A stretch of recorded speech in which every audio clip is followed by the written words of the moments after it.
So today we're talking about safety, ethics, and legal issues involving these boys right here, drones. Unfortunately, this is a very confusing, very changing world that we're dealing with when it comes to drones and journalism. So we're going to try to make it as clear as possible, but a lot of these issues are about as clear as mud. So we need to pay attention and make sure you're understanding all the rules and ethical considerations when it comes to using these. So like I mentioned, discussing the legal and ethical issues involving drones has the potential to give you tired head. So I'm going to try to make this as simple and clear and concise as possible, because this is really important, especially if you're thinking about buying a drone or you have one and you want to go fly it as much as possible. Understanding these issues is crucial to do that. Now, saying that, there is the strong possibility it might give you a headache like this poor guy. But this is incredibly important. So let's answer some really simple questions. And the first one is, who can fly these drones? There are a couple of groups right now under current Federal Aviation Administration rules, the FAA, a couple of groups that can fly them. And the first is law enforcement. So search and rescue, just regular law enforcement, those types, they are allowed to fly drones. The other group that can do them, that can fly them, is simple hobbyists. And when I say hobbyist, I mean hobbyist in the most bland term possible. These are people just purely doing it for the love and the joy of flying a little robot with a camera on it. We'll talk about what that means here in just a second. Hobbyists have some of their own rules in order to fly drones. Again, that first one is really important. You're going to see what I mean in just a second, but it must be strictly recreational. You must maintain line of sight. That means once you launch the drone, you can't lose it. You can't fly it so far to where you can't see it anymore. You can't do anything like that. So you must maintain a line of sight. You have to fly using local safety standards, which that's to be understood. The drone has to weigh less than 55 pounds, which is an insanely large drone. So all of the standard drones you see weigh like anywhere from 5 to 7 or 8 pounds. So that 55-pound weight limit is way, way extreme. And then if you're flying in a city, you have to let an airport know if you're within 5 miles of it. So you have to call in and report that you're going to be flying that day. So those are the rules for hobbyists. But let's stop and take a look at that strictly recreational term, because this is the big sticking point with hobbyists.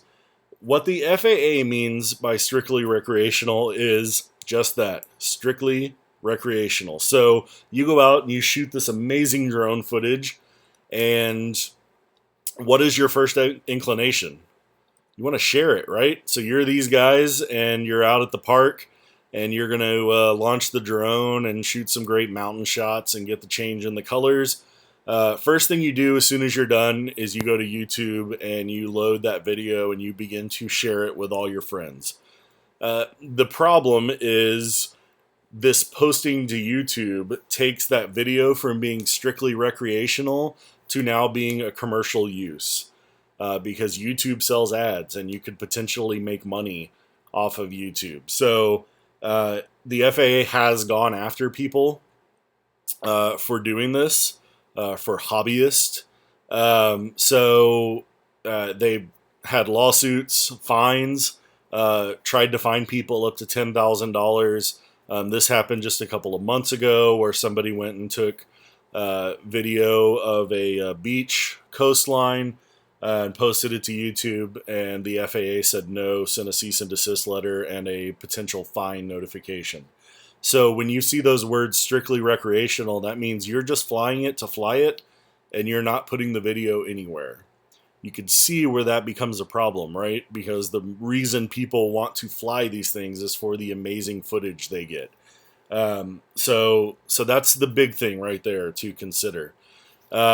Those fines, like I said, can go anywhere up to $10,000, or potential fines can go up to $10,000. This guy is really important because he got notice of that $10,000 fine. he did a video for the University of Virginia and flew a drone to get some footage. And the FAA said, hey, knock it off. You're doing this for commercial reasons. Case went to court, and a judge ruled in his favor. And so that, for a while, in the past, that was about a year or two ago, that for a very short while kind of opened the floodgates for anyone to use drones for commercial reasons. Because what the court ruled was that drones don't fall under FAA guidelines. And so, like I said, it opened the floodgates. It was appealed, and that ruling was then overturned, which is where we are today, where there's so much confusion regarding who can use drones and who can use them for what purposes. This guy ended up settling out of court with the FAA for $1,100. So they brought the fine down from $10,000 to $1,100. But the key point is his case went from being, extreme jubilation in the drone world to the mess that we are now. So it's kind of created this whole chaos that we have regarding who can use drones. There are also other times where you cannot use drones. So you cannot fly over large crowds. So, for instance, South by Southwest has a rule that you cannot use drones to get footage over a crowd. Now, this is mainly for safety reasons. If that drone drops and hits somebody, they will likely hold South by Southwest responsible. So South by Southwest is taking the precautions that it needs to take. We just finished with ACL. ACL also has a very clear no drone policy on its website. You're not allowed to launch drones over the crowd. National parks also do not allow drones. The parks were one of the first organizations to kind of come out and ban them because for a couple of reasons with the parks. One, they're worried about the wildlife. So especially when you have birds flying around, drones present a potential problem. Two, there's some privacy concerns and stuff like that we'll discuss. But this is the main reason why the parks ban them. And likewise, state parks also came out as soon as the national parks banned them. Now state parks, especially here in Texas, you have to have a permit. You have to get permission to launch a drone inside a state park here in Texas. So again, commercial use is not allowed by the FAA. And I think we've seen that definition of commercial use is pretty loose in terms of the FAA's mind. Even just posting it to YouTube where it may potentially be monetized counts as commercial use in the eyes of FAA. So what can we do? Well, the FAA has something called the 333 exemption. And this is what organizations or potential commercial users of drones can file for this exemption. You just go to the FAA website. It has a list of people who have already been exempted under the 333. And it gives you certain licenses to go ahead and use drones. There are requirements, though. Once you get the exemption, there are requirements that you still have to follow. So one, you have to get the exemption. That's the biggest thing. You also need something called a certificate of waiver or authorization, certificate of authorization.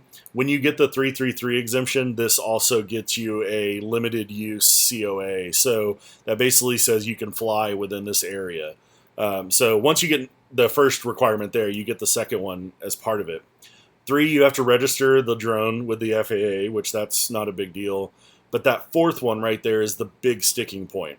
You have to have a pilot with an FAA certificate in order to still use a drone, even if you have that 333 exemption.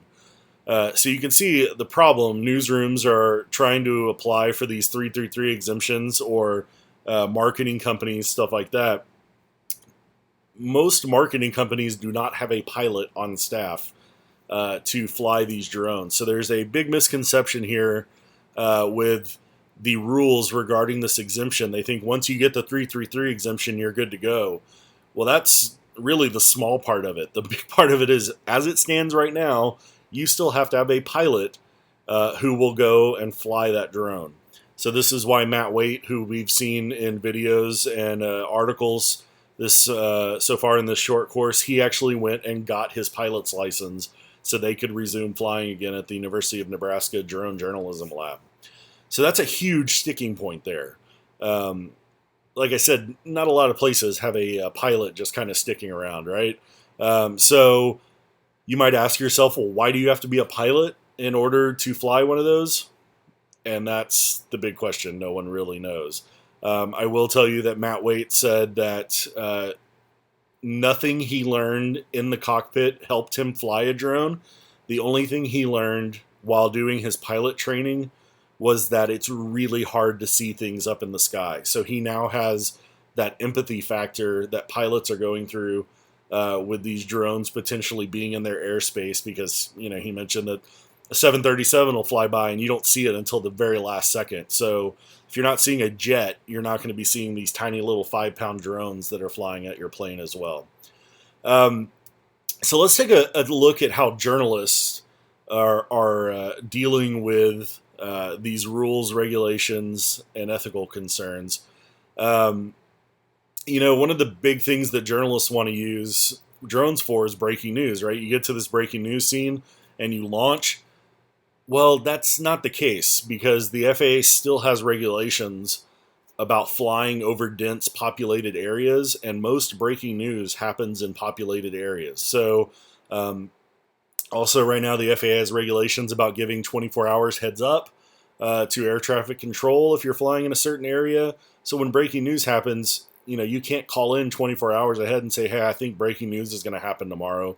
So the regulations don't mesh with journalistic guidelines at that point.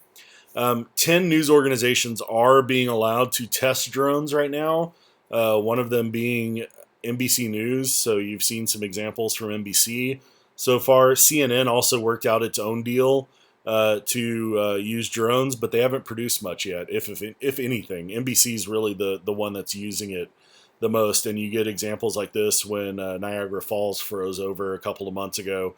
NBC launched its drone to get this footage. The other big thing is with hobbyists providing video to journalists. So that was one way the newsrooms thought they were going to get around this. Oh, well, we'll just let the hobbyists get the video when there's breaking news, because they can use drones, and then we'll buy the video from them, right? Not exactly, according to the FAA. So to follow FAA regulations regarding that, a hobbyist can provide video he or she shot with a drone to a journalist if he or she just happened to shoot the video of this thing happening. If a hobbyist went to a location with the intent to shoot that video and potentially sell it to a newsroom, that is considered a commercial use.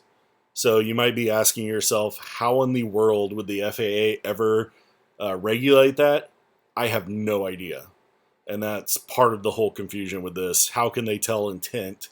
And again, just massive problems when it comes to regulation of these things. But that is the law as it stands right now. If you are a hobbyist who just stumbles upon a scene and launches their drone and gets some great footage and provides it, that is okay according to the current rules.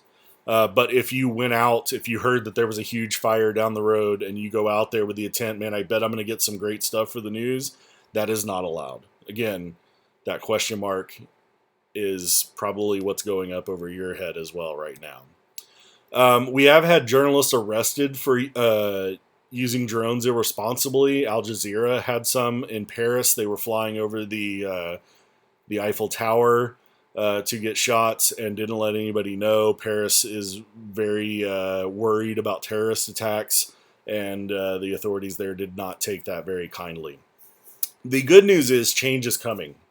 The bad news is it's not coming immediately, but change is coming when it comes to drone regulations. The FAA is right now considering a proposal that it outlined earlier this year and allowed for comment. And you can see that comment period closed in April. So they've been analyzing all these comments now for a couple of months. And while people can still file for these 333 exemptions, the FAA is trying to come up with its policy. And what the proposal says so far, if they don't make any changes to it, this was the outline for the proposal. It does away with that pilot requirement, so that's really good. You'd have to take a knowledge test and be vetted, so you need a background check by the FAA, which I think most drone journalists would be completely fine with doing. Your drone would have to be registered, which again, I think most people would be completely fine with doing. You only fly during the day, and I have day in quote marks there because the FAA's regulation of what day is really weird. So that would need some clarification as to, hours that are set. We can't we have to maintain line of sight. Sorry, I have two lines on that same one right there. You have to maintain line of sight, which again, I think most people are okay with. You can't fly within 500 feet of people. This is one that, how can you know if there's someone 2.5 football fields away from you? That's one where there might be some potential problems with journalists. You'd have to register your drone, and again, I talked about the 500 feet of people. So for the most part, these are pretty common sense regulations, and that's how most people met them. And so we'll see. We'll see what happens.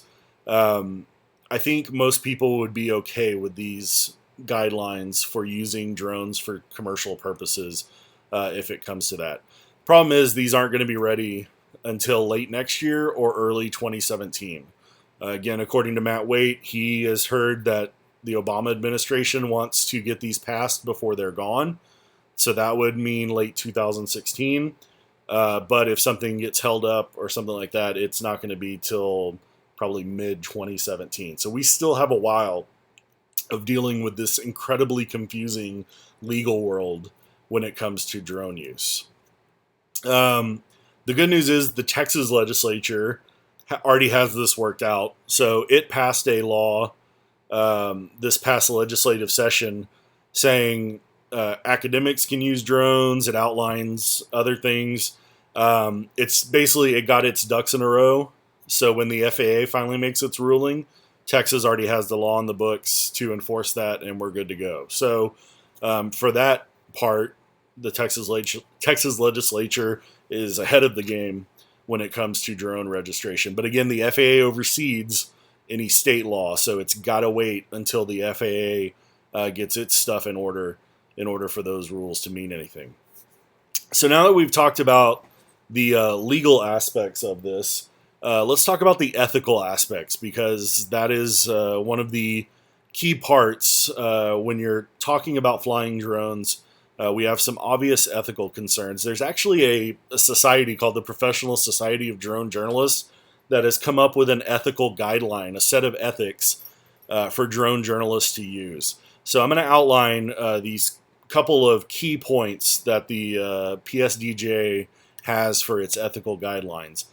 The first point is newsworthiness, and here's what it says. The investigation must be of sufficient journalistic importance to risk using a potentially harmful aerial vehicle. Do not use a drone if the information can be gathered by other safer means. In other words, launch the drone when you truly need to launch the drone.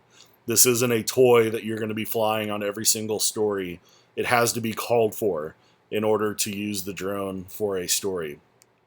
Second one, and potentially the most important one, I would say this one or the fourth point that we'll see are the most important, and that is safety. The PSDJ says a drone operator must first be adequately trained in the operation of his or her equipment, and it must be flown in a manner that ensures the safety of the people. Again, this is why a lot of places have drone bans in place, because they're concerned about safety. And once you see when you're actually with the drone on our workshop day, these things can cause some damage. You feel it when a drone is flying close to you, and the potential of one of those propellers hitting you could cause a lot of problems. The FAA says that there are about 100 close calls a month with drones potentially hitting jets or planes. So we're not just talking about bodily injury. We're also potentially talking about catastrophic injury if a drone got sucked into a jet engine or something like that. Again, would something really horrible happen if that did happen? I don't know. Geese and stuff like that get flown into jets all the time. And the majority of the time, nothing horrible happens. But again, it is something to consider. In fact, just a couple days ago, there was a hearing in Washington, and one congressman says it is almost inevitable that we will have a drone hit an aircraft. So this is going on. People are talking about these issues right now as we speak in government. They're trying to get all these issues worked out. Again, imagine what would happen if that drone crashed during ACL and, hit a couple of people, caused a major scene.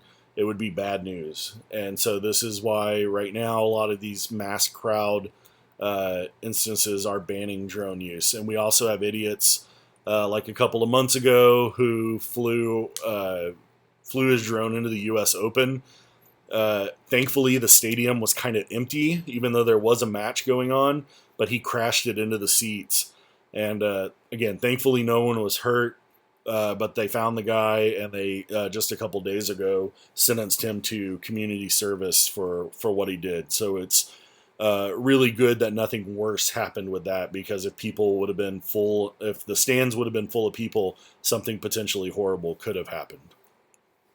The third key ethical point is sanctity of law in public places. So it says a drone operator must abide by the regulations that apply to the airspace where the drone is operated. An exception to this is provided in instances where journalists are unfairly blocked from using drones to provide critical information in accordance with duties as members of the Fourth Estate. The drone must be operated in a manner which is least disruptive to the general population in a public place. So what it's saying is you should fly where you're allowed to fly unless the government is purposely blocking you from covering something and the drone is the only way to go get it.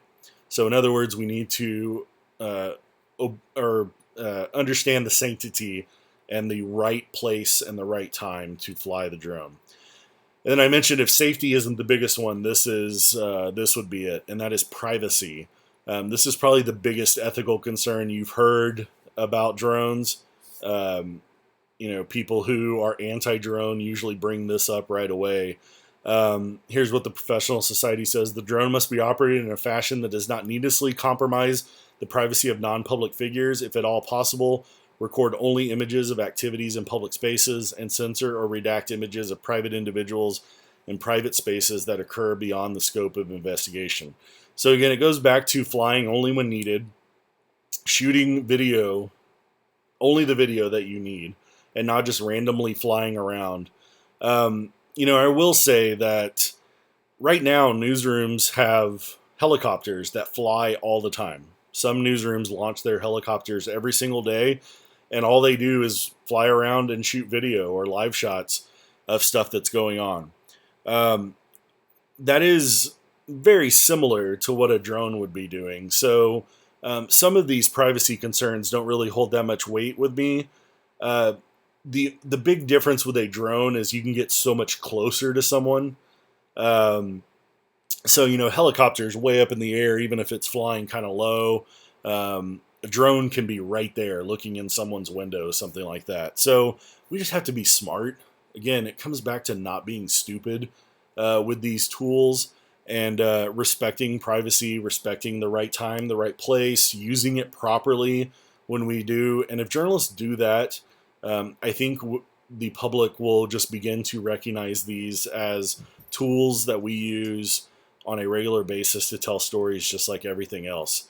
Again, the big concern is that my dog is now playing with her toy. The big concern is that somebody's going to fly over someone's backyard and televise that or record what's going on there, when in fact, that's not what journalists want to use drones for. So we have to keep that in mind as well. Man in Kentucky just a couple of weeks ago actually shot a drone down that was spying on his daughter. Again, this is not what journalists are using drones for. These are what regular people are using drones for. So the question we should ask is, because we can, should we?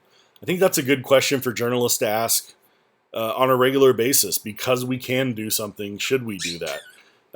And drones will just be one more thing in the equation of what we talk about when we make ethical decisions in a newsroom.